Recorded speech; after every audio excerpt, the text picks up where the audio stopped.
அன்பின் பாதை காட்டும் வேதம். கல்வி வளர்ச்சி நாளாம் இன்று களிப்புடன் நாம் கொண்டாடுவோம். காமராசர் காட்டிய வழியில் கைகோர்த்து நாம் நடந்திடுவோம். பள்ளியே நம் மொழி விளக்கு, கனவுகளை ஏற்றும் தீபம். அழிவொழியை அள்ளி தந்து அன்பின் பாதை காட்டும் வேதம்.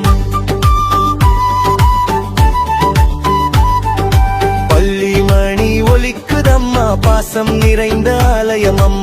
புத்தகங்கள் பூக்களாக புதிய உலகம் பிறக்குதம்மா. ஆசிரியர் சொல்வதெல்லாம் ஆயுள் முழுதும் செல்வம் அம்மா. அறிவு செல்வம் சேர்ந்திடுமே, அன்பு மனதில் மலர்ந்திடுமே. பள்ளியே நம் மொழி விளக்கு, கனவுகள்